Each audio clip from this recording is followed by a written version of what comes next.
त्यांची बैठक झाली इथे समोरच.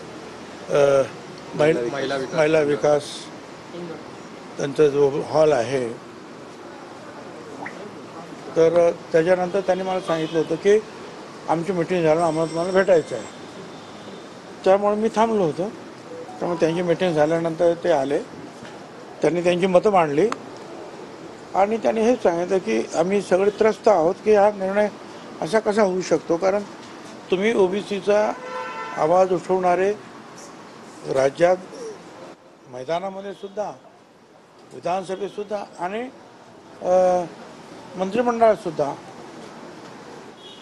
एवढं सगळं असताना आणि महाराष्ट्र बघत असताना तुम्हाला बाहेर ठेवलेलं आहे, याचा अर्थ त्याच्या पाठीमागे काहीतरी जे आहे गौड बंगाल आहे. कारण तुम्ही नेहमीच त्या आरक्षणाच्या म्हणजे ओबीसीच्या आरक्षणाचा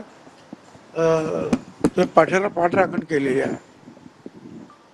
त्यामुळे आम्हाला असं भीती वाटते आहे की हे वेगळं काहीतरी आहे. त्यामुळे आम्ही तुमच्या बरोबर आहोत. आता काय करायचं, कसं करायचं ते तुम्ही आपण सगळ्यांपासून ठरवा. आम्ही सगळे तुमच्या बरोबर आहोत आणि त्यासाठी जे आहे राज्यभर जे आहेत त्यांनी सांगितलं आम्ही सुद्धा हा प्रश्न आता राज्यभर सगळीकडे घेऊन जातो आहोत आणि लोकांची जागृती करतो आहोत आणि त्यातून जे आहे मग बघूया काय होत आहे ते.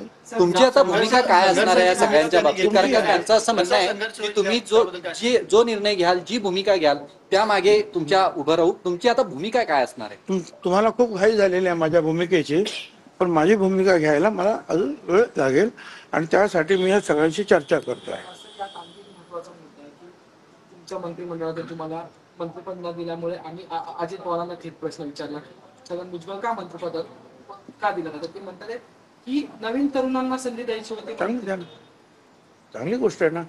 तरुणपणाचं जे आहे हे व्याख्या ठरवायला पाहिजे ना. किती वर्ष तरुण म्हणायचं? 67-68 वर्ष पण तरुण म्हणायचं का नाही म्हणायचं? काहीतरी त्याला मर्यादा टाका ना आणि अगोदरच सांगा ना. आणि मग सांगायचं उभंच राहू नका.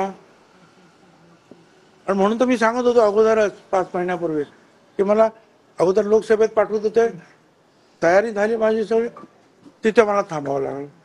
2 राज्यसभेच्या निवडणुका आल्या, ते आले तिथं म्हणून मला जाऊ द्या, आता मी इथे 40 वर्ष आहे, माझा उपयोग होईल.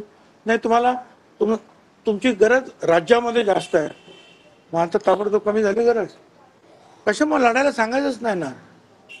आज जो माझ्या मतदारसंघामध्ये एक वेगळं वातावरण निर्माण झालं गावागावात, ते झालं नसताना सगळं शांततेनं चाललं असतं.